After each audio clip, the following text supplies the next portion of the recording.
Oke, selamat malam kepada para investor dan juga trader di Sukor Sekuritas. Senang sekali malam hari ini saya hadir di sini, yaitu Bernardus Wijaya, untuk hadir di antara teman-teman semua untuk membahas secara lebih detail mengenai perusahaan yang luar biasa menarik, yaitu perusahaan Akra. Apa itu Akra? Tentunya segala sesuatu ini akan dibahas di acara ini yang akan berlangsung hingga pukul 8 malam nanti. Dan tentu saja nanti buat 5 orang penanya pertama di dalam acara ini, rekan-rekan sekalian akan mendapatkan masker spesial dari Sukor Sekuritas yang nanti berjudul Stock Wars. Dan juga ada hand sanitizer juga di sini, sehingga rekan-rekan sekalian mohon ikutin acara ini sampai selesai. Dan tentu saja sebelum kita masuk ke presentasi dari Pak Sures, terlebih dahulu saya akan menjelaskan mengenai Sukor Sekuritas terlebih dahulu. Jadi buat rekan-rekan yang belum menjadi investor Sukor Sekuritas, kami Sukor Sekuritas menyediakan full service brokerage company, di mana di kami ada retail sales, equity, kemudian ada institutional equity, dan juga di kami ada juga investment banking yang bisa membantu rekan-rekan sekalian untuk melakukan kegiatan corporate action mulai dari IPO saham maupun IPO bond, dan juga ada tim distribusinya dari fixed income juga. Nah, saat ini Sukor Sekuritas sudah berdiri dari tahun 1989, dan tentu saja ini peluang yang menarik buat rekan-rekan untuk mulai investasi bersama dengan Sukor Sekuritas. Dan juga berkenaan tentang perusahaan Akra, seperti telah kita simak bersama, di mana sebelumnya kita bersama dengan Bapak Sures. Selamat datang Pak Sures. Dan selamat datang Pak Salman. Selamat malam Pak. Malam Pak. Yes. Jadi Pak Sures dan Pak Salman ini merupakan bagian dari AKR, di mana secara fundamental saat ini AKR cukup menarik karena performansnya dari tahun 2019 dibandingkan dengan tahun 2020 mengalami peningkatan net profit sebesar kira-kira 25%. Yang lebih mengejutkan lagi adalah harga sahamnya masih terkoreksi cukup dalam sekitar 27-28%. Sehingga tentu saja presentasi dari Pak Sures malam hari ini tentu saja akan sangat menarik untuk kita simak. Sehingga buat rekan-rekan yang belum membeli saham atau berinvestasi di perusahaan Akra ini menjadi peluang yang menarik sekali untuk kita simak. Oleh karena itu sebelum kita mulai acara pada malam hari ini, saya akan membacakan CV pembicara pada malam hari ini, yaitu Pak Sures. Saya akan bacakan CV dari beliau. Jadi Pak Sures Vimbu merupakan warga negara India yang lahir di India pada tahun 1964, di mana beliau memperoleh gelar sebagai Chartered Accountant dari Institute of Chartered Accountants India, New Delhi. Dan beliau diangkat sebagai Direktur PT AKR Korporindo Tbk pada tahun 2009. Dan saat ini beliau menjabat sebagai Kepala Pengembangan Bisnis dan Hubungan Usaha Patungan dan juga sebagai Sekretaris Perusahaan. Nah, sebelum beliau pindah ke Indonesia, Pak Sures Vimbu adalah Asisten Manajer Keuangan di TVS Electronics Limited di Bangalore, kemudian sebagai Manajer Keuangan di Birla 3M Limited, Bangalore. Dan kemudian beliau bergabung dengan Grup Tekmako sebagai Keuangan Perdagangan dan Manajer Komersial PT Perkasa Hevindo, dan juga PT Texmaco Perkasa Engineering sebagai General Manager Keuangan Korporat. Kemudian di Tekmaso dari tahun 2001 sampai 2004 sebagai Kepala Keuangan Perusahaan dan Hubungan Investor PT AKR Korporindo, dan saat ini beliau juga menjabat sebagai Presiden Komisaris dari PT Aneka Petro Indoraya dan Komisaris PT Dirgantara Petro Indoraya, PT Anugrah Lubrindo Raya, dan PT Anugrah Lubrindo Batam. Nah, tidak berlama-lama, kepada para cuan troopers yang sudah di tempat kita pada malam hari ini, kita persilahkan kepada Pak Sures Vimbu untuk membacakan presentasi terkait tentang PT Akra. Silakan Pak Sures. Terima kasih banyak Pak untuk introduction-nya. Izinkan saya untuk share file saya.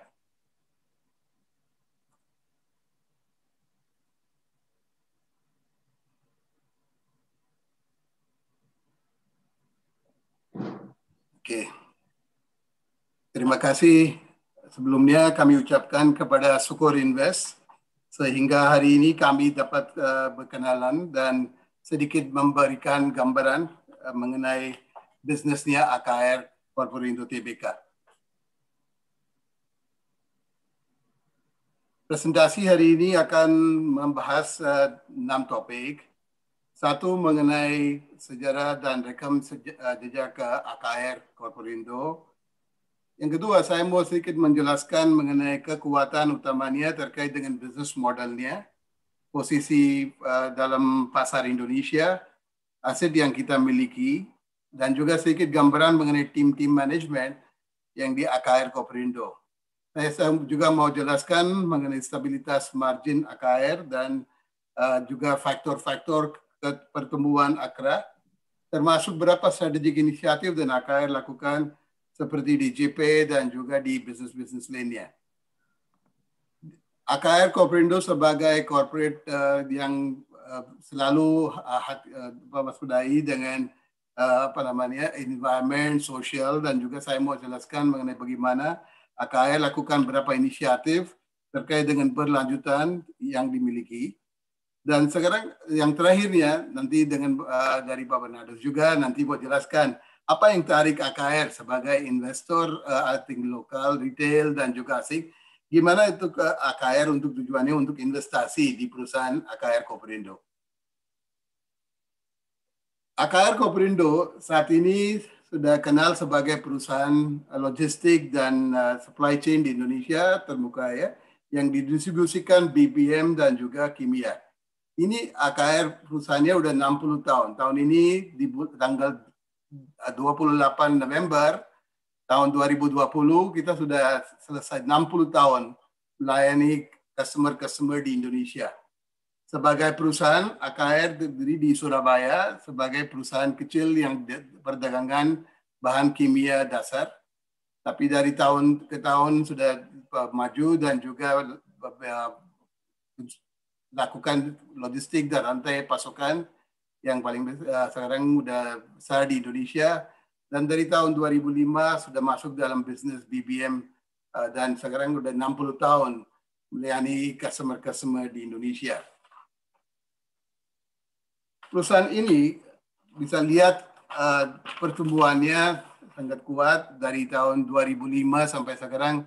Di tahun 2005 AKR pendapatannya cuma 2,8 triliun rupiah. Tahun ini mudah-mudahan bisa capai 20 sampai 22 triliun rupiah di pendapatan. Bisnis ini terus bertumbuh dengan masuk ke beberapa segmen baru. Sebelum tahun 2005, AKR di bisnis banyaknya adalah di kimia dasar. Tapi dari 2005, waktu pemerintah sudah buka peluang untuk perusahaan swasta juga boleh masuk ke bisnis BBM, AKR adalah perusahaan pertama di Indonesia yang masuk di bisnis ini. Dan juga nanti saya ceritakan berapa inisiatif dan AKR lakukan untuk masuk ke segmen-segmen baru yang juga kontribusi untuk pertumbuhan pendapatan dengan kuat.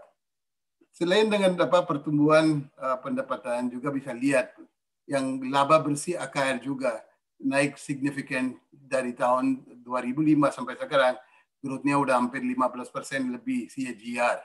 Tahun 2005 kalau lihat laba bruto ini 409 miliar, tapi tahun ini udah hampir 2 triliun untuk pendapatan dari laba bruto. Juga laba neto perusahaan juga naik signifikan dari tahun ke tahun. Tahun ini mudah-mudahan bisa growth-nya sekitar 12-15% banding dengan tahun lalu. Kalau di tahun 2005 perusahaannya masih 119 miliar, sampai 9 bulan udah hampir 665 miliar rupiah. Sekarang saya mau sedikit ceritakan mengenai bisnisnya AKR, bagaimana AKR sebagai perusahaan bisa menghasilkan pertumbuhan dan juga yang konsisten seperti yang tadi saya jelaskan. Yang pertama, bisnis model AKR sudah berpikiran dan juga baik agar dapat minimaliskan yang resikonya bisnis.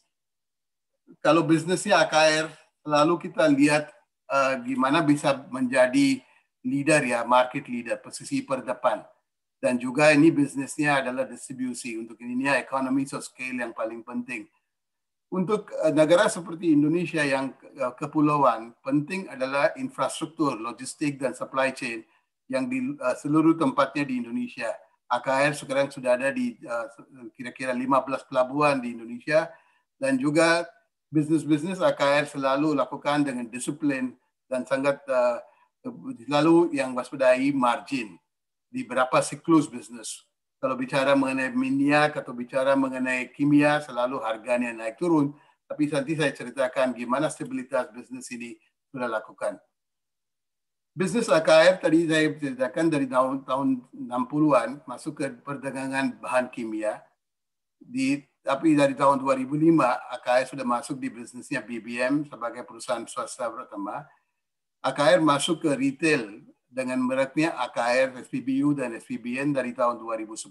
Waktu itu pemerintah dan BP Amiga sudah percaya dan kasih alokasi ke AKR Koperindo untuk mengelola bisnis bersubsidi, solar bersubsidi. Dari tahun 2018, AKR dengan BP, perusahaan dari Inggris, sudah masuk ke retail business untuk gasolin dan aftur. Dan dari tahun 2013, kita juga kerjasama dengan Pelindo 3 untuk bangun kawasan industri yang paling besar, terbesar kedua di Indonesia dengan Pelindo. Dengan bisa lihat, bisnis-bisnis AKR selalu adalah first mover. Kita cari peluang untuk masuk ke bisnis yang terkait dengan logistik dan supply chain. Dan juga selalu kita pikir gimana bisnis modelnya yang dengan baik. Kita nggak mau ambil banyak risiko. Kalau seperti di bisnis kimia, itu berbasis komisi. Kalau bisnis BBM itu semua pakai formula dan juga pass-through. Kita nggak mau ada risiko untuk harga minyak atau harga kursnya atau apapun. Nanti saya ceritakan gimana AKR bisa pass-through semua itu. Dan banyak orang tanya kenapa AKR mau masuk ke kawasan industri, bicara logistik, supply chain. Tapi itu juga ada terkait dengan logistik dan juga recurring income yang bisa dapatkan mungkin 10-20 tahun ke depan. Segmen bisnis sekarang kalau bisa lihat dari pendapatan, itu mungkin masih 73% dari pendapatan adalah dari BBM untuk industri. 19% dari itu adalah dari kimia dasar. Kawasan industri, pelabuhan dan utilitas di JP masih kontribusi cuma 2%, tapi bisa lihat di next slide itu masih udah 11% kontribusi ke margin. Dan juga AKR sekarang udah masuk ke bisnis baru seperti BBM Retail, Blumas, Aftur, dan juga untuk semua logistik. Semua ini adalah backbone, adalah infrastruktur yang logistik dan supply chain yang AKR sudah bangun sudah hampir 6 dekade. Dan laba bruto kalau bisa lihat, masih 79% dari laba bruto AKR dari perdagangan dan distribusi BBM dan kimia dasar. Tapi kawasan industri yang bisnis baru yang kita masuk dengan Pelindo sekarang sudah mulai kontribusi hampir 11% ke laba bruto AKR dengan sisa 10% dari logistik dan pabrikan. So basically AKR ada beberapa peluang untuk growth-nya ke depan juga. Jadi saya ceritakan AKR selalu mau masuk di setiap segmen. Lalu kita lihat gimana kita bisa dapat posisi terdepan dan juga kuasain pasar. Sebagai contoh, di kimia dasar AKR sebagai distributor Asahi Mas Chemical, market share di caustic soda atau hydrochloric acid atau soda ash itu semua di depan, nomor 1 dan nomor 2. Juga di bisnis BBM yang baru masuk di tahun 2005, sekarang perkiraan saya dan perusahaan adalah kita pangsa pasar yang kita miliki sekarang adalah 12% dari bisnisnya solar dan biodiesel. Dan sekarang bisnisnya BBM Retail yang kita masuk, sekarang sudah miliki 153 pompa bensin, SPBU dan SPBN. Dua-dua merek, satunya adalah AKR dan satunya adalah BP. Dan sekarang AKR juga udah masuk di bisnis Aftur. Dengan kita yang ada salah satu perusahaan di Indonesia yang swasta yang dapat izin untuk distribusikan Aftur. Kita ada satu depo sekarang di Sulawesi. Kalau AKR dalam 60 tahun, kita bangun infrastruktur di daerah-daerah di Indonesia mulai dari Surabaya. Kenapa saya bilang mengenai ini? Itu bisnisnya distribusi kimia atau BBM di Indonesia. Perlu kita ada tangki, terminal, dan juga pelabuhan, dan juga dekat customer di daerah-daerah di semua tempatnya. Kita mulai dari Surabaya, sekarang ada lokasi seperti Jakarta, Tanjung Priok, Ciwandan, Bandung, Semarang. Di Bali kita ada terminal BBM. Juga kita mulai dari Stagen di tahun 2008 untuk distribusi solar ke batu bara, mining company, batu bara semua. Juga ada infrastruktur di Sumatera, juga di Bitung, di Sulawesi. Dengan ini kita supply BBM ke daerah-daerah di kita 2.000 pelangganan di seluruh tempatnya di Indonesia. Indonesia sebagai negara kepulauan, logistik dan supply chain menjadi satu penting untuk perusahaan-perusahaan untuk dapat bahan baku dan juga BBM setiap hari. Untuk ini kita kasih solusi dari hulu sampai hilir dengan semua armada truk, ada SPB, kapalan, dan juga selalu maintain yang supply berwaktu yang percaya dari customer kita. Dan agak susah untuk replicate atau mungkin bikin infrastruktur seperti ini. Satu adalah kita harus cari tanah di pelabuhan-pelabuhan di Indonesia, dan Bapak Ibu tahu sekarang kalau di pelabuhan Indonesia sangat susah untuk dapat tanah. AKR dari tahun 70-an sudah masuk ke bisnis ini, sudah dapat land bank, kerjasama dengan Pelindo 1, 2, 3, dan juga selalu kita bangun infrastruktur di semua tempat di Indonesia. Manajemen yang di AKR saya bisa sebutkan adalah pengalaman yang sangat lama. Pak Sugiarto Adikusumo, beliau adalah chairman dan founder AKR. Beliau sebagai presiden komisaris. Kita ada komisaris Pak Nyoman Mastra yang dulu juga di Navy. Pak Fauzi Iksan, beliau adalah komisaris independen AKR. Kalau di direksi AKR, kalau CEO adalah Pak Jimmy Tandio, beliau sudah gabung dengan AKR dari tahun 70-an. Pak Haryanto Adikusumo adalah presiden direktur. Kita juga ada Bu Mary Sophie sebagai deputy CEO. Dan Pak Bambang Sutiono adalah managing director di JP, yang project yang paling yang besar yang kita lakukan. Di BOC dan juga BOD selalu waspadai mengenai praktik-praktik GCG untuk minority interest, dan juga lakukan semua hal-hal yang sesuai dengan standar dan juga untuk kelola bisnis dengan baik. Sekarang saya masuk sedikit ceritakan mengenai bisnis AKR.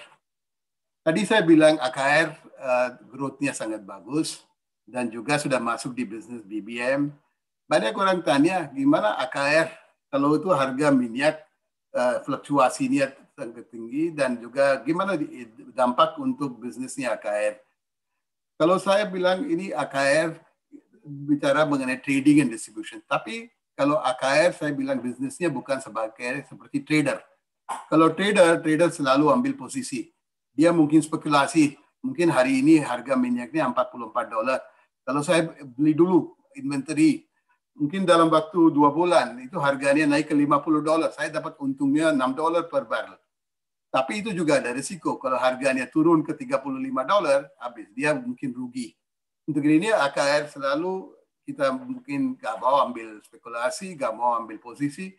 Harganya yang kita charge ke customer adalah pass through, dan juga modelnya ada defensif. Gimana kalau harga? Bapak Ibu tahu di bulan setelah COVID sampai harga NYMEX sudah ke negatif sampai minus 38. Dan juga fluktuasinya terlalu tinggi. Dalam kita lihat dari tahun 2012, waktu itu harga minyak MOPS adalah $127 barrel. Itu turun, saya tahu waktu itu sampai $20. Sekarang udah ke $45 gitu.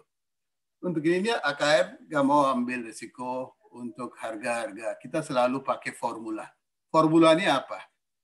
Seperti NYMEX brand itu ada satu benchmark namanya MOPS atau Mean of Platts Singapore. Itu adalah bentuk benchmark untuk semua produk-produk yang jual di Asia. So, lalu kita beli dari refinery di Singapura pakai MOPS.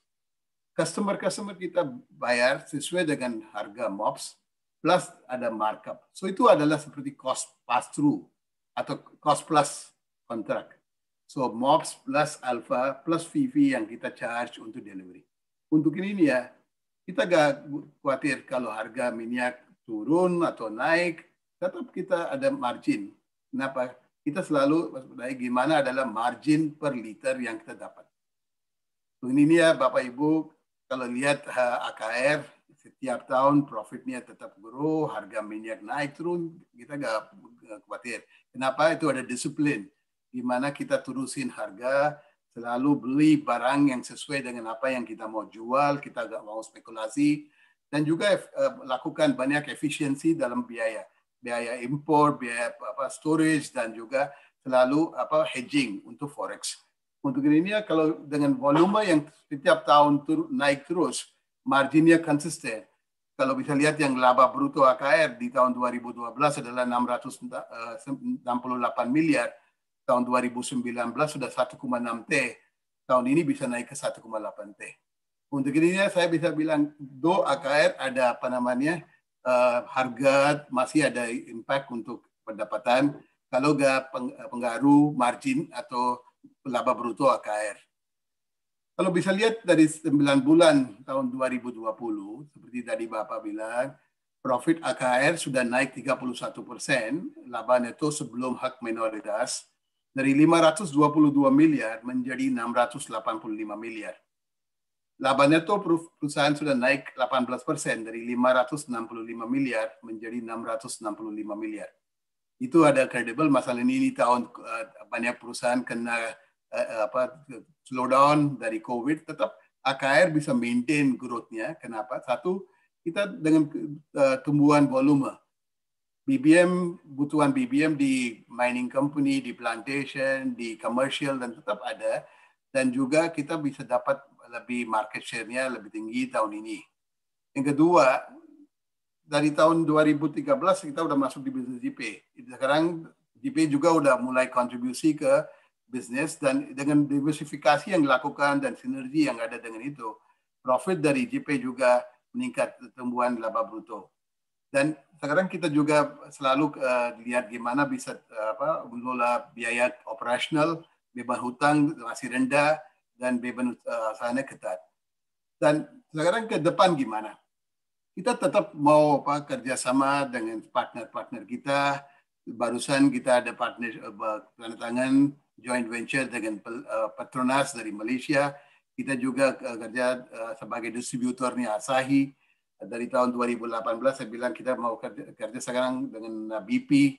Dan juga investasi yang kita lakukan di semua aspeknya logistik termasuk IT bisa bikin AKR sebagai perusahaan yang efisien dan juga bisa deliver sesuai dengan kebutuhan customer. Kalau ke masa depan gimana? Saya bisa list 3 aspek yang dorong pertumbuhan AKR ke masa depan. Satu, kebutuhan BBM dan juga kimia di Indonesia tetap bisa growth sesuai dengan economic growth. Kalau GDP growth-nya sekitar 6%, 7%, tetap ada permintaan dari solar, dari kimia, dan semua naik juga. Juga AKR lakukan banyak efisiensi untuk deliver produk-produk ke semua customer. Tetap ada growth-nya di perdagangan dan distribusi. Sekarang dengan bisnis seperti retail dan aviasi. Sekarang AKR dengan BP sudah buka, sekarang udah 16 lokasi pompa bensin dengan merek BP. Kita ada rencana untuk buka sampai 350 pompa bensin di seluruh tempat di Indonesia. Juga banyak opportunity untuk supply aftur ke bandara-bandara di Indonesia. Kawasan industri masih kita sudah invest sampai 6 triliun untuk tanahnya lebih dari 1.200 hektar. Ini juga adalah satu bisnis yang bisa dorong bisnisnya AKR ke depan. Tadi saya bilang mengenai BBM retail, kita masuk dari tahun 2010. Bapak Ibu kalau bisa lihat di beberapa tempatnya di Jawa, Bali, kita memiliki 54 lokasi SPBU, SPBN dengan merek AKR yang jual BBM bersubsidi. Juga di Sumatera ada 39 lokasi, di Kalimantan ada 44. Juga kita bersama dengan pemerintah juga untuk 10 lokasi mana distribusi BBM satu harga yang daerah-daerah terpencil dan juga jauh. Tetap AKR supply solar ke tempat-tempat sesuai dengan alokasi yang kita dapat dari BP Amigas. Kalau di BP AKR kita jual adalah produk-produk yang seperti BP 92, BP 95, solar yang kualitasnya dengan active technology. Ini semua adalah produk-produk yang kita masuk di pasar retail. Sedikit saya mau ceritakan mengenai kawasan industri dan juga pelabuhan. Ini adalah proyek yang dilakukan antara Pelindo 3 dengan AKR Kopelindo dari tahun 2013. Ini adalah salah satu kawasan terintegrasi dengan pada pelabuhan 400 hektar, kawasan industrinya 1.760 hektar, dan juga ada perumahan sekitar 800 hektar.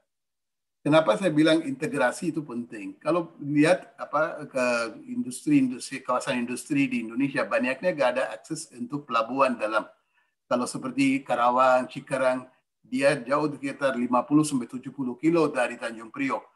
Barang dia mau bawa dari Tanjung Priok, manufaktur di tempatnya kawasan industri, mau kembalikan ke pelabuhan untuk ekspor atau mana, cost logistik tinggi. Kalau ada kawasan industri yang memiliki pelabuhan kedalamannya hampir minus 16 meter yang bisa bawa kapal-kapal gede, itu lebih efisien. Untuk ini Pelindo dan AKR lakukan proyek ini yang bisa integrasi dengan antara pelabuhan dengan kawasan industri. Kalau di kawasan industri AKR memiliki 60%, Pelindo 3 40%. Kalau di pelabuhan itu terbalik, Pelindo 3 ada 60%, AKR adalah 40%. Kalau proyek ini, kalau bisa lihat itu di table ini, menjadi perusahaan kawasan industri yang paling besar di Indonesia sekarang. Jawa Integrated Industrial Port Estate itu hampir 3.000 hektar. Kalau Modern Cikande itu juga lebih besar, 3.100, tapi dia nggak memiliki pelabuhan seperti AKR. Yang lainnya bisa lihat banyak yang nggak punya pelabuhan dan infrastruktur seperti di JP. Dan proyek ini dari 2013 kita mulai MOU dengan Pelindo, itu dari 1.700 hektar kita sudah akuisisi tanah hampir 70% dalam waktu 3 tahun.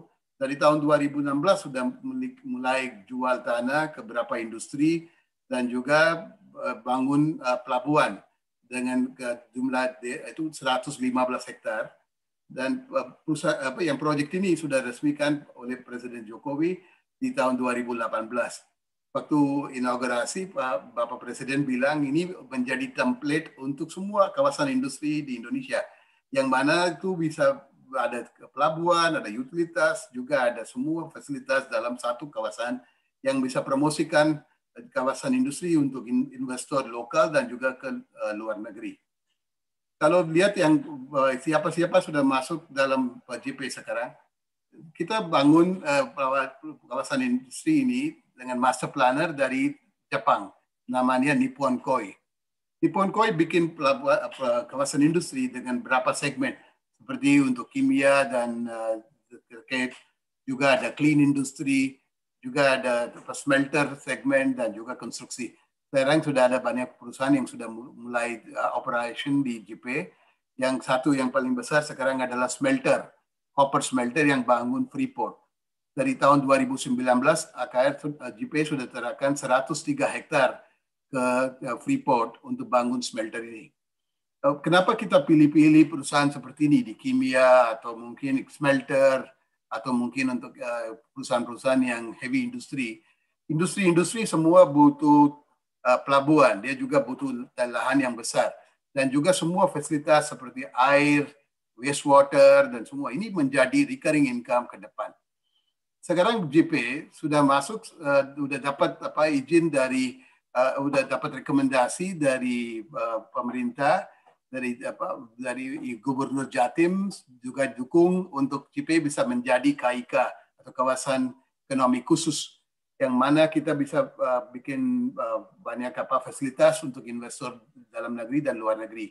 Kita udah dapat dukungan juga dari tempatnya dari Gresik, dari Jawa Timur, dan sekarang udah masuk ke pemerintah pusat. Mudah-mudahan dalam waktu dekat kalau JP bisa jadi kawasan ekonomi khusus, itu menjadi salah satu kawasan industri di Jawa yang udah dapat semua itu, dan nanti udah lebih mudah untuk izinan dan bisa tarik investor domestik dan juga dari luar negeri. Kita ya mungkin hopeful dari bulan Januari atau Februari JP bisa menjadi KIK yang bisa dengan fasilitas yang lengkap, dan kita yakin udah semua kebutuhan untuk jadi KIK sudah penuhin. Kalau JP ke depan kita ada rencananya apa? Kita tetap mau bikin JP sebagai kawasan industri integrasi terbesar. Kita juga sekarang luasan pelabuhan tahap 2 untuk panjang luasan pelabuhan sudah dilakukan. Sekarang hampir 1,6 juta metrik ton kargo sudah handle dari tahun 2018. Dengan ekspansi ini, capacity ini sudah menjadi 6 juta. Dan juga pemerintah juga dukung untuk konektivitas JP ke jalan tol. Sekarang ada langsung bisa ke jalan JP dari tol Manyar. Sekarang ada tol baru namanya Krian Lagundi Bundar. Itu juga hampir selesai seksi 1, 2, dan 3. Yang seksi terakhir mungkin dalam waktu 1 tahun bisa selesaikan. Dan dengan kereta api juga pemerintah sekarang sudah approve untuk feasibility study untuk ini. Kenapa saya bilang ini? Dengan semua aspek ini, satu pelabuhan dalam Manada, satu adalah tol langsung ke JP, yang ketiga adalah kereta api, itu menjadi lebih efisien dan juga cost logistik bisa turun. Dan juga kita sudah mulai menyediakan listrik, air, gas semua. Tahap 1 sudah hampir selesai. JP bisa menjadi satu proyek yang bisa kontribusi yang besar untuk pendapatan AKR dalam waktu 3, 5, 10 tahun. Gimana gitu? Kita mau monetisasi yang investasi di JP sampai tahun 2020, Pelindo 3 dan AKR sudah invest 6 triliun rupiah di proyek ini. Dari share capital dan juga pinjaman yang dilakukan. Dengan itu kita ada 1.200 hektar yang bisa jual sebagai kawasan industri. Dengan pendapatan dari lahan ini, kita juga mau invest di beberapa utilitas untuk berkembang bisnis ini. Dan dengan profitabilitas yang tinggi untuk proyek seperti ini, bisa tambah nilai pemegang saham untuk ke depan. Satu hal yang saya mau highlight ke investor-investor adalah satu, kita selalu waspadai net gearing. Kita sudah invest sekitar 20 triliun, tapi Bapak Ibu bisa lihat di balance sheet AKR, net gearingnya masih rendah 0,25 kali. Banyak yang kita sudah invest dalam 5 tahun yang terakhir, selain dari cash flow AKR dengan itu EBITDA, juga dari divestasi aset-aset yang ada di China, kita bawa uang kembali ke Indonesia untuk invest di proyek-proyek, dan net gearing masih rendah. Return on equity sekarang udah mulai sampai 10,4%, tahun ini bisa sampai 12%. Kita targetin itu bisa antara 14-16% dengan kontribusi dari semua aspek. Selalu AKR sebagai perusahaan cash flow-nya sangat baik dan juga bagikan dividen, bisa lihat trennya dividen hampir 60% dari profit di tahun 2019 udah bagikan ke pemegang saham. Cash tadi saya bilang itu cashnya masih kuat, kita working capitalnya kuat dan juga bagikan dividen. Dan dari tahun 2020 juga kita sudah lunasi obligasi yang jatuh tempo dengan pinjaman dari bank seperti Bank BCA dan Bank Mandiri. Tetap AKR ada policy untuk bagikan dividen ke pemegang saham.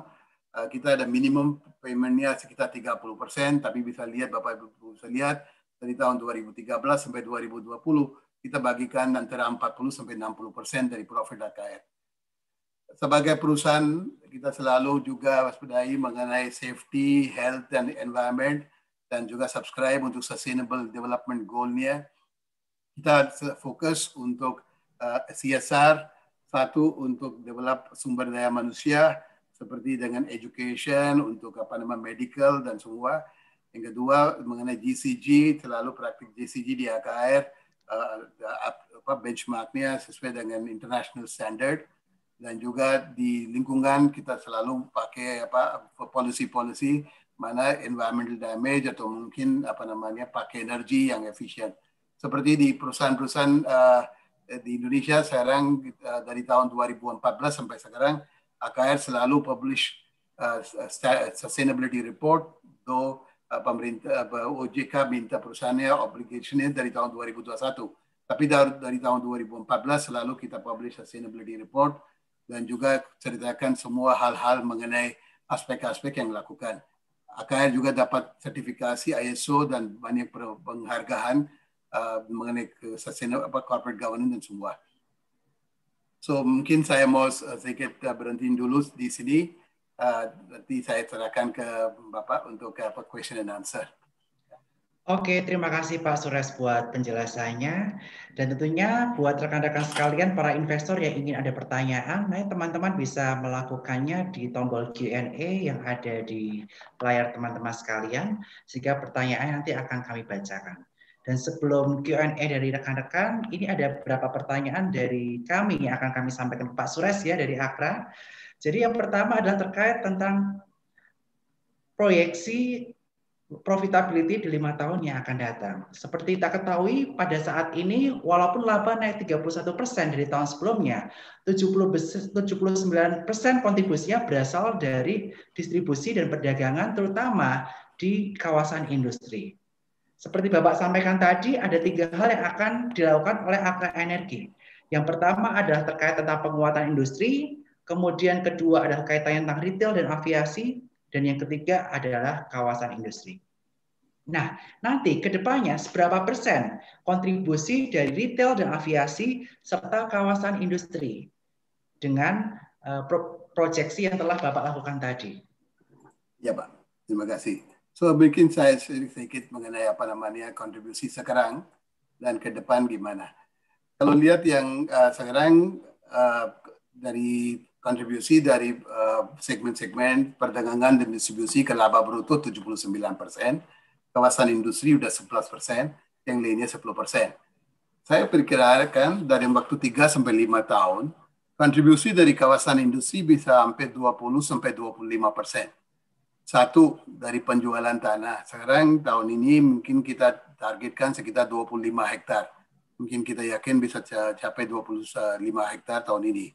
Tadi saya bilang masih kita punya 1.200 hektar untuk tanah yang mau jual. Kalaupun kita jual antara 30 sampai 40 hektar, dan juga kita sudah sewa lahan ke perusahaan-perusahaan seperti Freeport, yang mana ada recurring income terus. Saya perkirakan dalam waktu 3 tahun, laba bruto, kontribusi ke laba bruto dari kawasan industri bisa hampir 20%.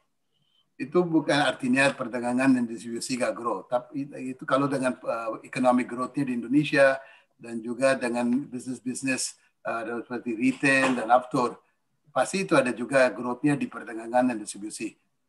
Kalau saya ada guess atau gimana komposisi ini dalam waktu mungkin 3 tahun atau 5 tahun, saya bisa bilang ini mungkin perdagangan dan distribusi bisa kontribusi antara 60 sampai 65% dari laba bruto, kawasan industri bisa 20 sampai 25%, dan sisanya mungkin 5 sampai 10% dari logistik dan pabrikan. Dan ini kita ada good driver yang mana kita sudah invest. Sekarang ini adalah waktu untuk panen, Pak. Saya bilang ini mungkin sekarang udah invest banyak, mungkin ini adalah waktu untuk panen dan juga kontribusi dari tiga segmen ini. Terima kasih. Oke, terima kasih Pak Sures. Kemudian pertanyaan selanjutnya Pak, terkait tentang kawasan industri. Seperti disebutkan tadi, saat ini masih ada sekitar 1.200 hektar ya yang masih belum terjual. Nah, dengan asumsi kenaikan menjadi 20-25% ke depannya, revenue berasal dari kawasan industri, penjualan diperkirakan akan dapat dilaksanakan beberapa tahun ke depan, Pak? Estimasi dari manajemen. Ya, Pak. Dari tahun 2016, kita sudah jual tanah ke beberapa industri. Sekarang yang sudah selesai di berapa segmen udah 75 hektar. Sekarang kita sudah serahkan 103 hektar ke Freeport, itu udah hampir 178 hektar. Masih kita miliki lebih dari 1.000 hektar lah yang mau jual. Tadi saya bilang tahun 2021 bisa jual antara 30 sampai 40 hektar. Tapi itu belum masuk yang kalau kita dapat KIK. Misalnya kita dapat status KIK, kita yakin bisa tarik banyak investor dalam negeri dan juga dari luar negeri yang bisa pilih JP sebagai tempat untuk industri yang mungkin seperti stainless atau mungkin ada terkait dengan copper industri atau itu. So, mungkin kita lihat mungkin antara 10 sampai 15 tahun ini lahan bisa jual. Tapi waktu jualan tanah, kita juga mau develop semua utilitas yang butuh semua itu. So, waktu penjualan lahan udah selesai, kita sudah ada income dari pelabuhan, sudah ada income dari logistik, kita mau supply kimia, kita mau supply BBM, atau juga mau listrik. Seperti sekarang kita sudah memiliki izin untuk bangun PLTU dengan gas 515 megawatt, Pak. Oke. Itu bisa. Basically, business model AKR depan adalah selain jual tanah, jual listrik, jual air, kelola limbah, dan juga pelabuhan dan semua. Itu juga adalah income source-nya untuk AKR. So basically kalau kita bisa maintain selling rate antara 40-50 hektar, itu masih butuh 10-15 tahun untuk selesai habis ini lahannya di JP. Oke, jadi tadi asumsi kenaikan revenue menjadi 20-25% bottom line itu dengan penjualan 40-50 hektar ya Pak ya. Betul, Jadi Pak. akan selesai kurang lebih 15 tahun untuk penjualan kawasan industrinya. Betul. Oke, kemudian pertanyaan ketiga Pak, terkait tentang lini bisnis lainnya yang akan dirambah oleh Akra, yaitu retail dan aviasi. Nah, di sini kita melihat bahwa banyak company yang ingin berkolaborasi dan bekerjasama dengan Akra, yaitu BP, Petronas, dan lain sebagaimana lainnya. Nah, mengapa banyak sekali company yang ingin bekerjasama dengan Akra terkait tentang ekspansi di retail dan aviasi ini sendiri? Silakan Pak. Ya, very good question, Pak. Main issue untuk semua perusahaan dalam negeri atau luar negeri yang mau masuk ke bisnisnya seperti distribusi atau mungkin retail atau industri adalah infrastruktur. Kalau saya mau bawa barang dari tempatnya di Jawa sampai mau bawa ke Kalimantan, Sumatera atau di mana, harus punya infrastruktur seperti logistik dan supply chain. Yang penting adalah bahan-bahan yang AKR itu adalah bulk lah, itu seperti BBM atau kimia. So, kenapa perusahaan-perusahaan seperti BP atau mungkin Petronas atau mungkin Wopec atau Asahi Mas Chemical atau mungkin SPV atau Indobarat dia kerjasama dengan AKR, dia butuh AKR sebagai perusahaan infrastruktur logistik yang bisa setiap hari bisa deliver produk-produk ke customer di mana. So itu adalah penting untuk semua perusahaan yang masuk ke Indonesia harus memiliki logistik dan infrastruktur. Itu bukan untuk produk-produk kecil ya, parcel, bukan. Ini adalah kita mau handle 10.000 ton kimia. Kita mau deliver 50.000 kiloliter BBM ke customer di semua tempat setiap bulan. Ini sangat susah untuk handle dan banyak barang yang kita handle juga adalah mudah bakar dan juga corrosive. Butuh logistik yang khusus untuk semua ini. So basically AKR sebagai perusahaan sudah 60 tahun, sudah ada local knowledge, kita ada marketing yang kuat, kita juga ada infrastruktur yang bisa dukung semua partner kita untuk deliver produk dan services ke semua tempatnya di Indonesia. Untuk ini kita dapat majority di semua anak perusahaan ini. Banyak anak asing selalu minta mayoritas. Tapi semua anak perusahaan Bapak lihat AKR selalu ada 50 atau 51%. Asing punya 49%. Selalu itu mungkin kita ada majority di setiap perusahaan. Kuatannya logistik dan supply chain adalah kunci. Oke, jadi kunci dari kekuatan Akra ini adalah merupakan distribusi dan logistiknya Pak ya, yang sudah teruji selama puluhan tahun. Betul, Pak. Seperti itu. Nah, kemudian Pak, pertanyaan selanjutnya adalah mengenai retail dan aviasi lagi Pak. Yakni kita sekarang melihat bahwa ada tren di mana akan adanya electric vehicle yang akan menjalar di Indonesia, di mana kita sudah melihat bahwa akan didirikan pabrik Tesla di Batam dan juga ada perusahaan baterai nasional yang tentu saja ini nanti ditakutkan akan menggantikan BBM atau bahan baku minyak. Nah, kemudian selain itu, kita juga melihat bahwa penerbangan aviasi juga kecenderungan adalah menurun, di mana tren bisnis kedepannya adalah bisnis secara digital, baik melalui Zoom ataupun media teknologi lainnya. Nah, bagaimana strategi AKR untuk meningkatkan kontribusi dari retail dan aviasi di tengah perubahan zaman akibat COVID-19 ini, Pak? Ya, Pak. Kalau mungkin electric vehicle dan renewable menjadi prioritas sekarang untuk kurangin impactnya dampak ke environment lah. Dan banyak negara-negara sekarang termasuk Indonesia sekarang mau masuk ke electric vehicle. Satu aspek kenapa kita pilih BP sebagai partner. BP di Eropa atau di Inggris atau di Amerika sudah memiliki banyak SPBU dan juga lokasi-lokasi yang mana dia sediakan tempatnya untuk electric charging. Dan juga punya teknologi untuk fast charging. Yang kedua, kalau Bapak Ibu ke tempat-tempat yang BP punya pompa bensin di Indonesia ya dengan kerjasama dengan AKR, bisa lihat itu luasnya sekitar 2.400 sampai 3.000 square meter. Mana kita sediakan fasilitas selain untuk BBM, nanti kita sediakan untuk electric charging juga. Kalau sekarang saya mau charge mobil saya di BP misalnya dalam 2023, harus butuh sekitar 30 sampai 40 menit untuk charging. Waktu charging, daripada saya duduk, saya santai pergi ke minum kopi.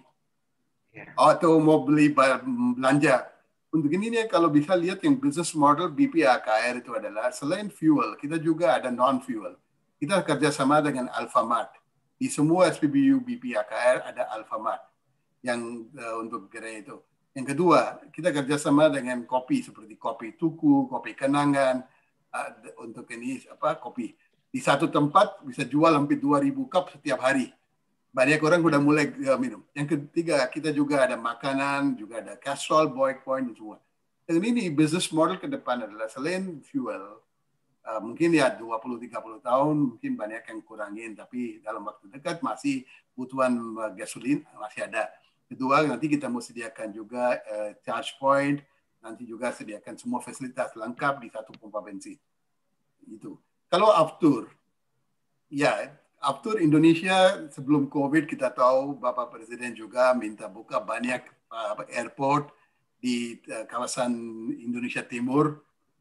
Untuk ininya kita juga ajukan untuk dapat INU atau izin untuk operasi di Sulawesi. Sekarang yang pertama kita dapat izin, saya bilang cuma salah satu perusahaan swasta yang dapat izin untuk sediakan Aftur adalah perusahaan anak perusahaannya AKR. Kita operation sekarang di Morowali, di Sulawesi, yang Bapak Ibu tahu ada IMIP yang proyek yang besar untuk smelter. Dia bikin bandara khusus untuk IMIP. Di sana semua pesawat yang datang dari Jakarta atau mungkin dari Manado atau dari China atau dari mana, kita isi Aftur. Dalam waktu dekat kita juga mau buka 1-2 lokasi di Jawa. Dan juga kita lihat banyak opportunity untuk buka supply Aftur di semua tempatnya di Indonesia.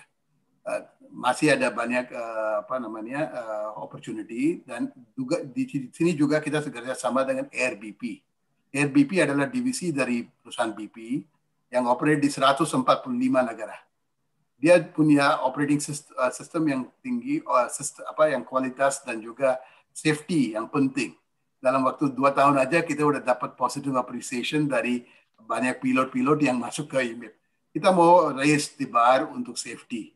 Lalu juga dengan BP yang ada operation di 145 lokasi, kita yakin banyak perusahaan dalam negeri dan luar negeri juga mau cari alternatif lah.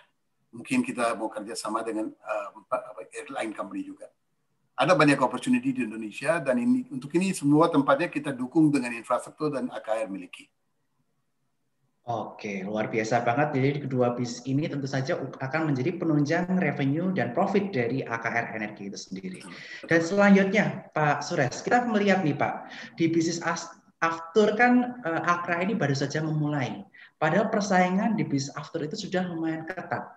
Bagaimana AKR ini menanggapinya mengenai persaingan dengan Pertamina dan juga perusahaan asing lainnya terkait tentang persaingan di industri Aftur? Kalau Aftur selain anak perusahaan AKR namanya Dirgantara Petro Indoraya yang memiliki INU, tidak ada perusahaan swasta yang dapat izin ini. Selain itu cuma ada Pertamina Aftur, Pak ya. Dan kalau saya nggak bilang kita mau take market share atau apa. Banyak opportunity untuk growth di Indonesia. Kita fokuskan dulu di Jawa, Indonesia Timur dulu. Ada banyak bandara di Indonesia Timur sekarang bangun pemerintah, dan juga butuh supply Aftur. Kita fokuskan dulu di situ. Baru mungkin sudah ada pengalaman dan experience, kita mau nanti coba masuk ke bandara-bandara seperti di Surabaya atau Jakarta atau Bali. Itu adalah planning ke depan. Tapi penting adalah dengan kompetisi, customer punya pilihan untuk dapat barangnya dari siapa. Kalau Bapak Ibu kalau pergi ke Singapura, Changi Airport atau ke Dubai atau mana, di satu bandara yang kelolaan bandara seperti Angkasa Pura, dia ada 3 atau 4 supplier. Infrastruktur di bandara miliki itu Angkasa Pura. tapi suppliernya bisa 2 atau 3. Itu adalah bisnis model di semua bandara-bandara di internasional. Dengan seperti solar sekarang dari tahun 2005 itu udah menjadi open market ya, mana sudah ada beberapa kompetitor. Dengan ini langganan dapat harga yang transparan, dengan kompetitif, dapat service. Daripada kita harus beli barangnya dari depo, langsung karena supply sekarang sampai ke di dalam hutan di Kalimantan. Mau supply di hutan ya bisa. So basically customer dapat satu harga yang kompetitif, yang kedua service yang mutunya lebih bagus atau lebih efisien, dan juga ada pilihan. Dan ini kita yakin di Indonesia seperti negara yang besar dan juga demand-nya aftur, jangan solar, gasolin tetap naik, ada banyak opportunity untuk perusahaan-perusahaan seperti Akra. Tapi yang kompetitor masih dia ada banyak masalah, dia nggak punya infrastruktur, dia harus bangun semua dari nol. AKR sudah bangun ini dari 40-50 tahun, Pak. Untuk ini udah ada first mover lah. Oke, jadi keunggulan dari Akra adalah first mover di mana dia telah memiliki infrastruktur cukup kuat ya Pak ya, baik jaringan logistik maupun distribusi di mana telah teruji 40-50 tahun, dan juga Akra ini menjadi satu-satunya perusahaan swasta yang menjadi masuk ke bisnis after ini sendiri selain Pertamina. Ya, seperti di subsidi juga BPH Migas sudah lokasikan udah pilih AKR sebagai perusahaan untuk distribusi BBM bersubsidi dari tahun 2010. Kenapa dia kasih itu? Dia juga lihat, itu capability AKR gimana? Dia punya infrastruktur nggak? Dia punya teknologi nggak? Untuk ini pemerintah dan ISDM juga pilih perusahaan-perusahaan yang mampu untuk deliver produk-produk yang punya kapabilitas dan juga experience lah. Dengan track record yang udah bukti, seperti Bapak bilang. Itu adalah unggulan dan juga competitive advantage AKR. Oke, Pak Suresh. Sebelum kita buka pertanyaan, kita ada beberapa pertanyaan lagi, Pak. Pertanyaan selanjutnya adalah terkait dengan profit margin, Pak. Tadi kita melihat bahwa kedepannya tetap akan ada 3 segmen, yaitu mulai dari industri, retail dan aviasi, dan juga kawasan industri. Untuk profit margin masing-masing dari bagian ini, berapa persen, Pak, profit margin dari masing-masing bagian perencanaan pengembangan kedepannya ini? Iya, Pak. Ya, setiap segmen ada profit margin yang beda. Kalau bicara mengenai distribusi BBM atau kimia, marginnya mungkin laba kotor ya. Selalu saya lihat itu antara 8-10% laba kotornya. Kalau bicara mengenai industri kawasan industri, laba kotor bisa antara 40-50%. Ya. Dan yang ketiga seperti retail, aftur, itu tergantung dengan jumlah pompa bensin yang kita buka, berapa tempat. Saya yakin itu juga marginnya bisa antara 8, 10 atau 12% gitu. Tapi kalau lihat yang seluruhan, weighted average dari semua itu, gitu semua ada terkait dengan volume, Pak. Kita nggak bisa bilang yang marginnya cuma 6% itu bisnisnya nggak bagus, nggak. Itu adalah bisnis yang muterannya cepat. Kalau saya mau jual BBM dengan antara 8%, 9% laba kotor, tapi penjualannya udah 2 juta, 2,5 juta kiloliter, growth-nya sekitar 10-15% setiap tahun, yang profit di AKR bisa grow-nya antara 10-15%. Kalau kawasan industri, tadi saya ceritakan 30 hektar, 40 hektar, saya mau jual dengan margin yang lebih tinggi. Itu semua harus kita lihat adalah, ini semuanya terkait dengan return on equity dan return on asset. Mungkin saya kasih itu chart itu untuk bisa gambar. Yang kalau lihat di AKR selalu kita mau tingkatin return on equity dan return on asset untuk pemegang saham tanpa naikin borrowing dia. Kalau lihat di Akra di tahun 2014-15 itu masih ROE-nya 17%. Setelah itu kita invest banyak di kawasan industri dan aset-aset yang kita bangun. ROE-nya sekarang udah hampir 10,4%. Pasti itu naik lagi ke 12-14% dalam waktu 3 tahun. Target kita adalah 16% kembali di lokasi. Waktu itu mungkin di tahun 2015, AKR masih perusahaannya 10-12 triliun. Sekarang equity AKR udah lebih dari 10 triliun lah. Asetnya udah 20 triliun. Kita selalu gimana return on asset, return on equity, dan gimana bisa cepat muter barangnya itu. Dan throughput-nya yang penting untuk barang. Tapi kita nggak mau borrow banyak. Kalau kita pinjam terus, ya risikonya besar dan juga kita cuma kerja untuk bank. Kalau lihat ini dengan divestasi yang kita lakukan, dengan juga investasi gede-gede seperti ini, masih net gearing AKR cuma 0,25 kali. Dan semua borrowingnya adalah dalam rupiah. Tidak ada risiko forex, dan borrower banker kita adalah seperti Bank BCA, Bank Mandiri, yang bank-bank yang besar di Indonesia yang percaya perusahaan AKR ini. Dan seperti saya bilang, tetap kita mau grow cash flow, bisa bagi dividen ke pemegang saham, dan growth-nya tanpa ada right issue dari pemegang saham. Kita nggak mau bebanin shareholder untuk selalu ada right issue. Nggak. Kita ada cukup EBITDA dan cash flow untuk funding ini semua, Pak. Oke. Jadi kita melihat bahwa AKR itu terus mengejar volume ya Pak ya, untuk meningkatkan industri terkait tentang distribusinya, terutama BBM dan kimia dasar, dan juga seperti Bapak sampaikan tadi, pie dari kawasan industri ke depannya sekitar 20-25% dari net profit ya Pak ya. Jadi kita bisa profit dan laba kotor dua-duanya. Profit dan laba kotor. Jadi kita bisa melihat bahwa ke depannya profit marginnya akan membesar ya Pak ya, dengan kawasan industri yang akan pie-nya akan membesar dari waktu ke waktu. Seperti itu. Nah, oke Pak. Kemudian pertanyaan terakhir dari saya terkait tentang pertumbuhan EPS tiap tahunnya Pak dalam 5 tahun yang akan datang. Kira-kira akan berapa Pak pertumbuhan EPS tiap tahunnya dalam 5 tahun ke depan sehingga para investor ini bisa yakin untuk membeli perusahaan Akra? Penting Pak. Kalau untuk pemegang saham dan shareholder, penting adalah laba neto dan operasi AKR gimana ya. Betul. Kalau tahun 2019 714 miliar, bisa lihat di 9 bulan kita udah hampir 665 miliar ya. Saya yakinlah mungkin tahun ini saya prediksi bisa antara 850 sampai 900 miliar profitnya.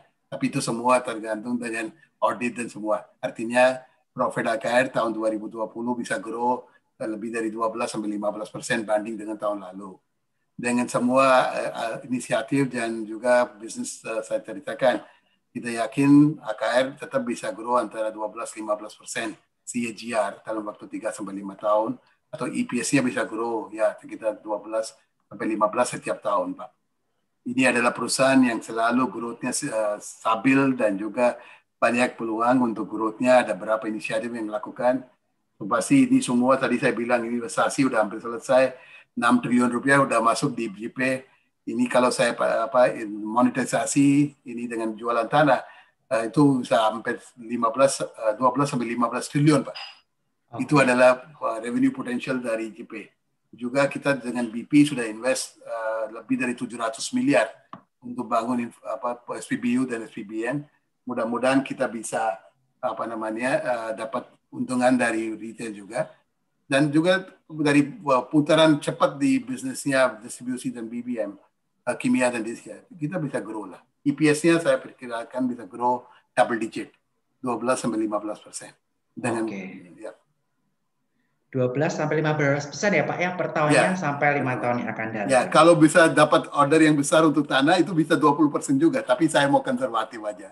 Oke, terima kasih Pak Suresh, dan sekarang kita akan buka pertanyaan dari para rekan-rekan investor dan juga cuan troopers. Pertanyaan pertama adalah dari Hadian Rifki Antoro. Inovasi teknologi apa saja yang sudah Akra jalankan tahun ini, dan rencana inovasi teknologi apa yang akan dijalankan di tahun depan dan tahun-tahun selanjutnya? Silakan Pak Suresh. Ya Pak, very good question. So basically tadi saya bilang mengenai teknologi itu adalah satu aspek yang penting untuk bisnis seperti distribusi BBM dengan kimia. Kenapa? Kalau kita mau kerja di beberapa lokasi di Indonesia, mau cek mau kontrol distribusi kimia atau BBM, kita harus pakai teknologi seperti yang GPS, harus ada tank gauging untuk setiap tangki kita memiliki sekitar 130 tangki Pak di semua daerah-daerah di Indonesia. Inventory control di setiap lokasi kita pakai online. Monitoringnya setiap online Pak, real time. Ada control room di Jakarta yang bisa control semua inventory, semua movement. Kita memiliki sekitar 500 truck yang setiap hari deliver produk-produk ke customer, on time delivery. Jangan sampai sopirnya nakal bawa barangnya ke mana, nggak bisa. Semua trackingnya pakai GPS. Yang ketiga, AKR sebagai perusahaan saya bisa bilang bangga dari tahun 2010 waktu pemerintah kasih jatah ke AKR untuk distribusi BBM bersubsidi, sudah lakukan teknologi yang mana setiap liter yang jual barang dari pompa bensin AKR atau BP AKR sudah ada nomor plat Pak mobil. Kalau Bapak pergi ke pompa bensin AKR dimanapun di daerah, selalu first thing yang lakukan operator adalah cek nomor platnya apa. Langsung diisi nomor plat. Kenapa? Pemerintah mau kontrol barang subsidi pakai siapa. Dan waktu kita mau klaim subsidi dari pemerintah, dia minta bukti siapa yang beli. Tanpa bukti, dia pemerintah dan Menteri Keuangan nggak mau kembali keluarin duit untuk subsidi ini. Untuk ini AKR bikin sistem di mana setiap transaksi di pompa bensin AKR ada nomor plat mobil, dan juga untuk kontrol BBM subsidi. Kalau Bapak pergi ke AKR punya SPBU, satu hari kalau mobil seperti Kijang itu cuma bisa beli antara 70 liter. Atau mungkin truk bisa cuma isi 200 liter. Kenapa? Kita udah tracking semua. Dan real time, ini nomor plat langsung masuk ke BP Amigas, langsung masuk ke keuangan Pak Menteri Keuangan. Dengan ini kita bisa yakin ini subsidi yang kita salurkan semua pakai, tidak ada diversion. Itu yang penting untuk. Dengan ini juga kita bisa kasih information ke semua pelanggan kita di industri atau mana semua teknologi dan sistem. Kalau seperti di JP sekarang untuk renewable dan energi itu. Jadi kita sekarang mau menjadi JP sebagai green industrial estate. Kita ada lahannya besar dan juga ada banyak pond Pak ya untuk airnya mau itu ada sekitar 60 hektar lebih itu untuk pond ya untuk airnya bisa simpan. Di semua itu kita mau pakai solar panel. Mana itu bisa jadi sumber untuk dapat listrik dan juga bisa green lah. Dan semua aspek di industrial estate juga udah desain dari Nippon Koi.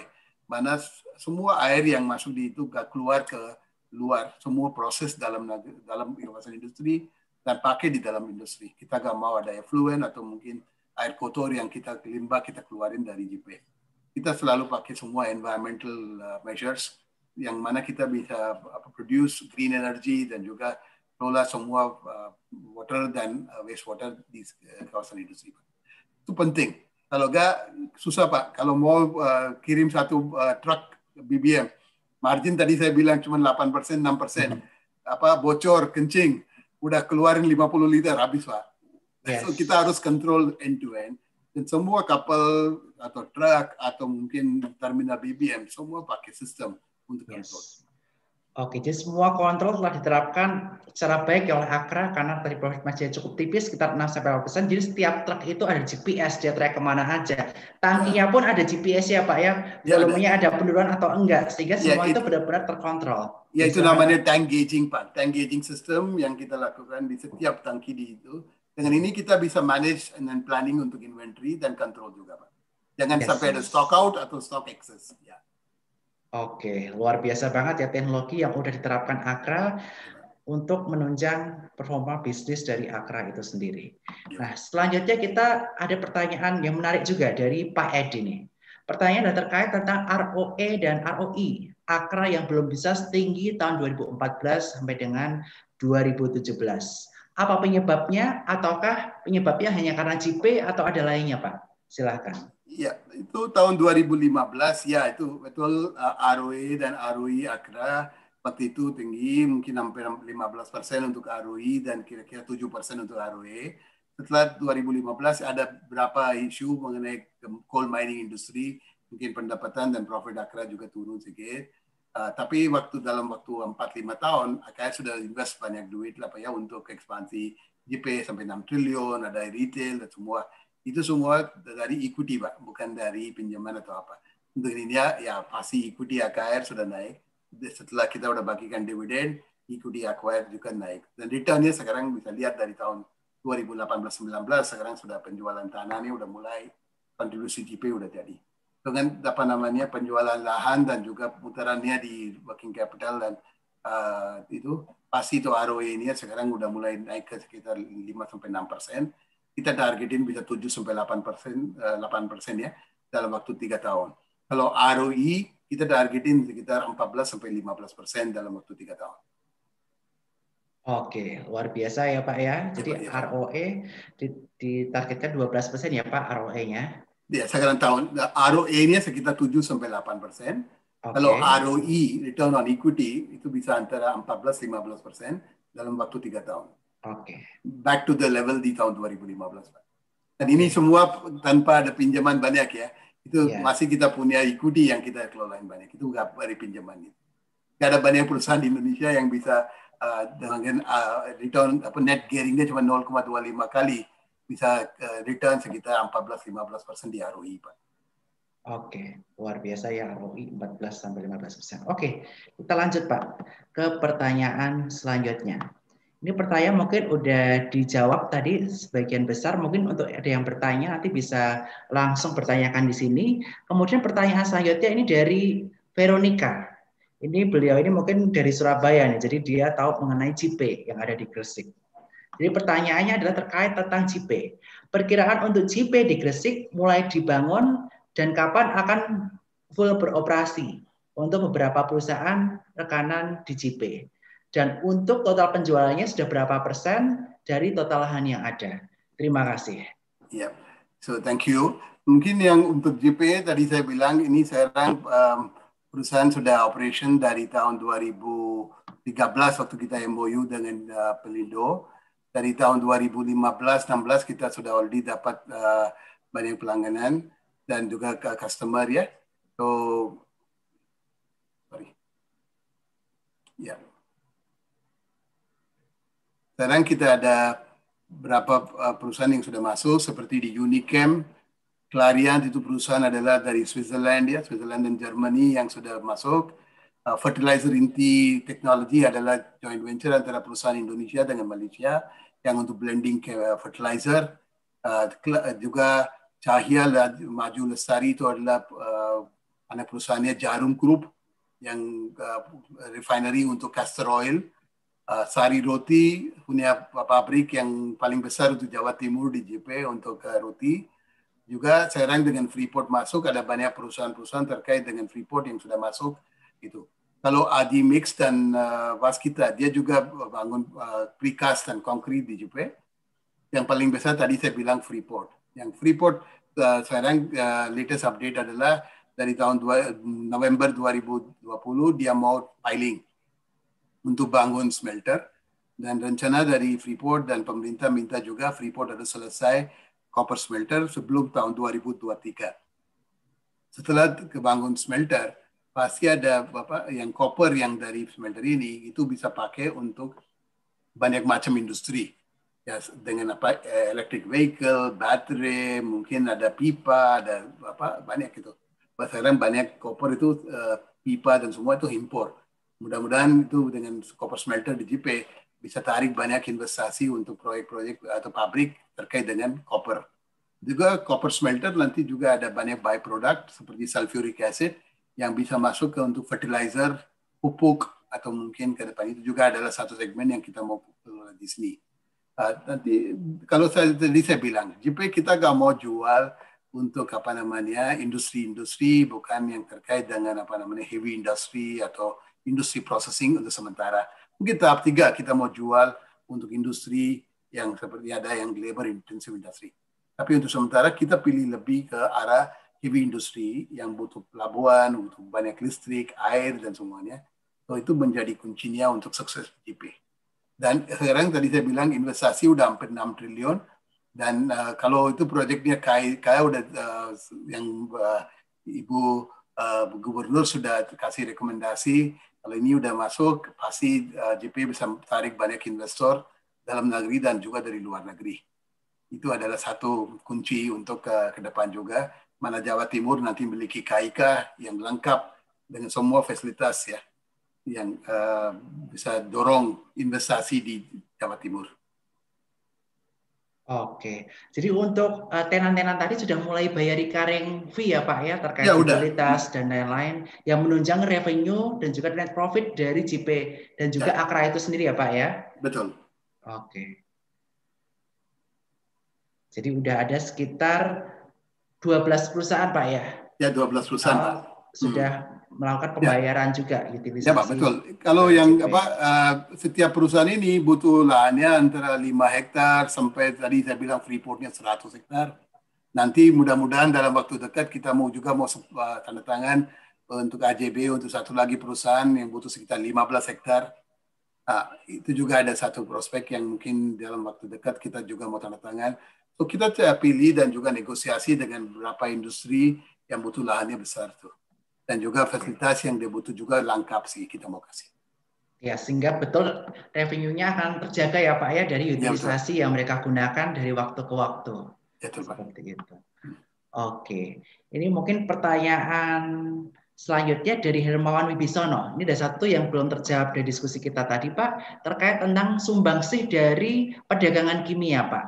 Karena tadi kita mungkin lebih fokus ya kepada perdagangan BBM, kemudian retail, dan JP. Kalau untuk perdagangan kimia, begitu targetnya ke depannya seperti apa, Pak?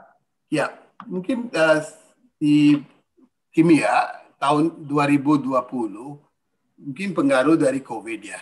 Dengan banyak perusahaan mungkin mengalami turun di demand dan economic growth-nya di Indonesia juga menjadi mungkin lebih slow ya. Itu pengaruh demand-nya untuk kimia dasar. Jadi biasa kimia dasar growth-nya adalah antara 1,3 kali sampai 1,5 kali dari growth-nya, economic growth GDP lah. Dan tahun ini mungkin demand-nya untuk kimia turun. Yang kedua juga adalah harga kimia turun dari mungkin levelnya Rp4.000 per kilo menjadi sekitar Rp2.800 per kilo.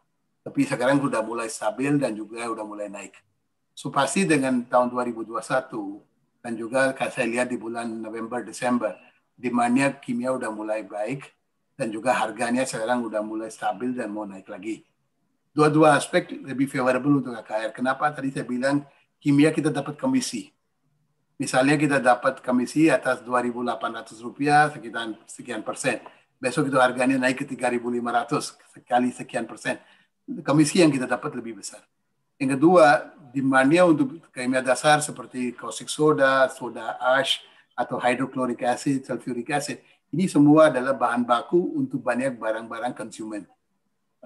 Sabun, mungkin ada reon, atau mungkin ada kaca, atau infrastruktur. Itu semua butuh bahan kimia ini. Pasti dengan COVID situasi sekarang udah oke, dan mudah-mudahan tahun 2021 kalau pertumbuhan Indonesia bisa hampir 5-6% atau lebih, demand-nya kimia juga pasti naik dan harga-harga sudah mulai stabil sekarang, Pak. Oke. Jadi dengan pulihnya COVID dan ekonomi berjalan diharapkan nanti perdagangan dari kimia juga akan menjadi lebih baik lagi ya Pak ya ke depannya. Ya, betul. Setelah di tahun 2020 ini sempat naik penurunan dan tahun 2020 ini akan betul-betul ditunjang dari BBM dan juga dari JP yang komposisinya 11%. Ya, satu lagi aspek yang mau highlight adalah kita bertandatangan joint venture agreement dengan Petronas Malaysia. Nanti kita mau distribute produk-produk dari Petronas untuk konsumen-konsumen di Indonesia. Kita mau masuk di bisnis metanol dulu. Kita mau dari tahun 2021 nanti ada tambahan produk metanol yang nanti mau jual ke banyak konsumen di Indonesia. Petronas juga sangat antusias untuk bisa jual banyak produk dari proyeknya Rapid. Bapak Ibu tahu di Johor ada proyek yang besar yang Petronas lakukan. Dia juga ada banyak petrochemical. Nanti antara AKR dengan Petronas juga ada kerjasama untuk bentuk joint venture untuk distribusi produk-produk dari Petronas ke pelangganan di Indonesia. Ini juga adalah satu perkembangan mengenai kimia. Selain Asahi Mas, selain Solvay, kita juga nanti ada Petronas sebagai principal atau joint venture partner. Oke, mantap sekali ini Agra. Jadi akan menambah partner yaitu Petronas ya, selain Asahi Mas dan lain-lain.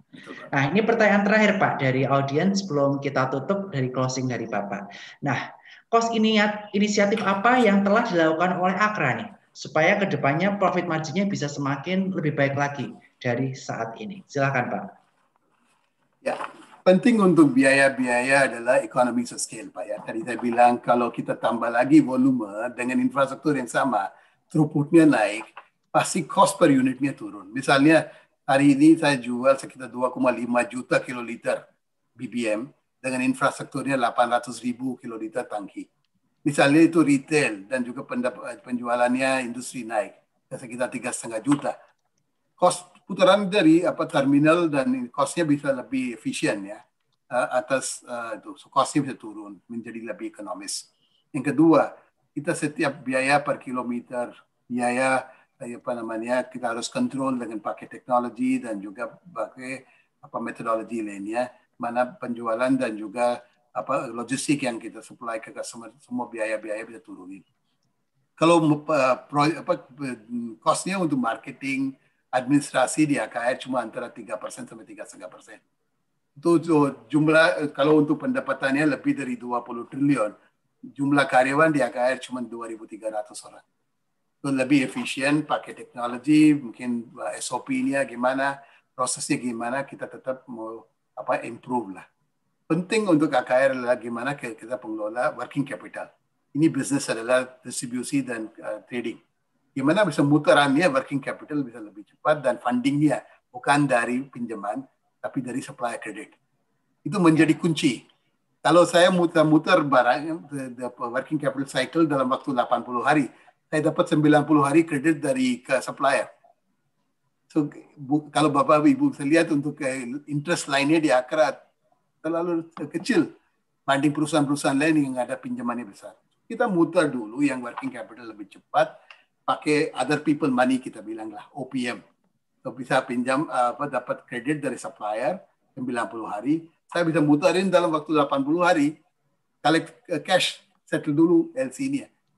Ini adalah business model yang kita lakukan untuk lebih efisien dan juga konsisten untuk profit growth-nya di AKR.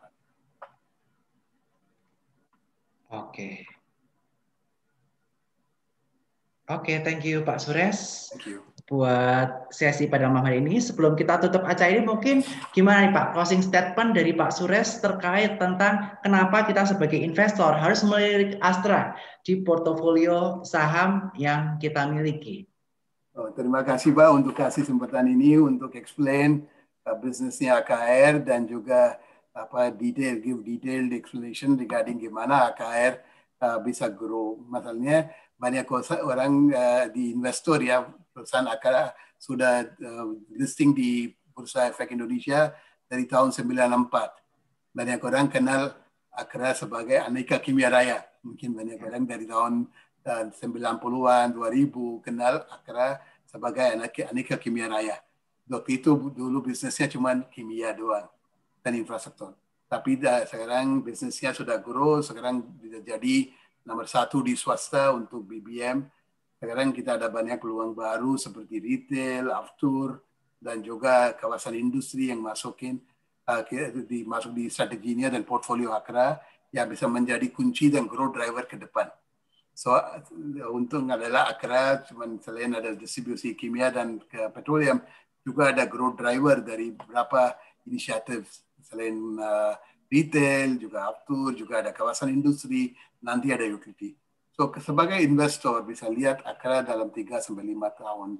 Portfolio AKR handle lebih more rounded dan juga ada banyak growth driver. Dan tadi saya bilang semua aspek-aspek kita lihat adalah gimana bisa deliver a very superior return ke pemegang saham. Mana kita bisa deliver an EPS growth of 12-15% dengan ROE-nya superior ROE with a very low gearing. Resikonya lebih rendah Pak. Kita bukan seperti banyak perusahaan sekarang di real estate. Dia ada banyak pinjaman dan nggak bisa service their debt. Tadi saya bilang di JP 6 triliun.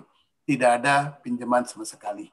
Semua pakai equity dari pemegang saham AKR dengan Pelindo. Dan AKR sebagai perusahaan selalu also take care of the risk, not only on inventory, tapi juga di forex. Kursnya naik turun, tetap kita selalu hedging produk apapun adalah exposure kita, so tidak ada forex loss atau forex gain.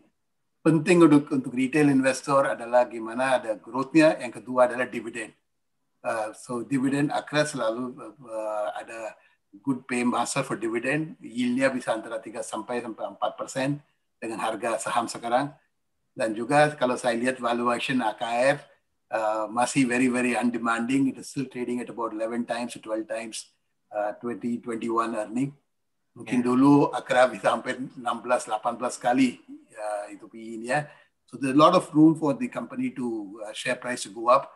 And I think there are more than 13 analysts yang cover the company, domestic dan foreign. Dan semua rekomendasi adalah buy.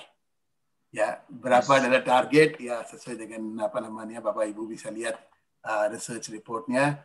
Tapi yang penting saya mau bicara adalah company selalu lihat itu adalah gimana GCG-nya, gimana majority shareholder protect the minority interest. Sebagai pemegang saham mayoritas, Akra itu adalah Pak Sugiharto dan Pak Arianto. Beliau dua-duanya memiliki 59,6%.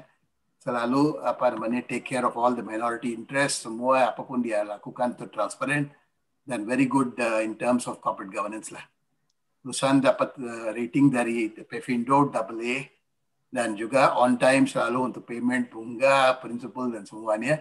Dan juga Akra sudah masuk di semua indeks, LQ45, Kompas 100, Business 27, semua indeks.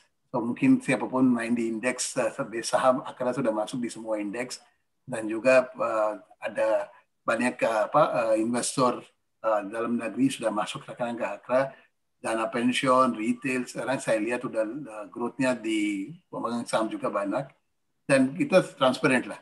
Apapun adalah pertanyaan Bapak Ibu bisa lihat di website kita atau mau tanya langsung ke Investor Relation, kita siap untuk kasih semua penjelasan dan informasi terkait dengan Akra. Terima kasih untuk kasih opportunity ke saya dan juga tim saya untuk explain mengenai Akra. Mudah-mudahan ini sesi bisa dapat bisa jelas semua aspek-aspek mengenai Akra. Kalaupun ada pertanyaan, please feel free to ask us. We're ready to support you. Oke, sekali lagi terima kasih Pak Suresh buat waktunya yang luar biasa buat malam hari ini. Betul seperti yang dikatakan Pak Suresh tadi, saat ini PI dari Akra ini masih diperdagangkan di kisaran PI sekitar 11 sampai 12. Padahal PI average-nya dari Akra ini 16 sampai 18 kali. Selain itu sesuai dengan diskusi hari ini kita bisa melihat bahwa dari sisi manajemen pun yakin bahwa pertumbuhan kisaran 12 sampai 15% per tahun dalam 5 tahun ke depan merupakan pertumbuhan yang mungkin dilakukan oleh Akra. Mengingat revenue stream yang mulai terdistribusi secara baik, apalagi ditunjang dari pertumbuhan kawasan industri-nya, yaitu JP dan juga retail dan aviasi. Sekali lagi terima kasih kepada Pak Suresh dan rekan-rekan sekalian yang hadir di tempat ini. Mudah-mudahan rekan-rekan sekalian bisa belajar banyak terkait tentang perusahaan Akra dan jangan lupa untuk segera berinvestasi bersama Suko Sekuritas dan jangan lupa untuk masuk ke perusahaan Akra. Karena tentu saja seperti disampaikan tadi, perusahaan ini sangatlah menarik dan didukung dengan good corporate governance atau GCC yang baik dari perusahaan ini. Sekali lagi, see you Pak Suresh. Thank you, Pak. Terima kasih Pak Bernardus. Ya, terima kasih Pak Salman dan terima kasih rekan-rekan sekalian. Selamat malam. Malam.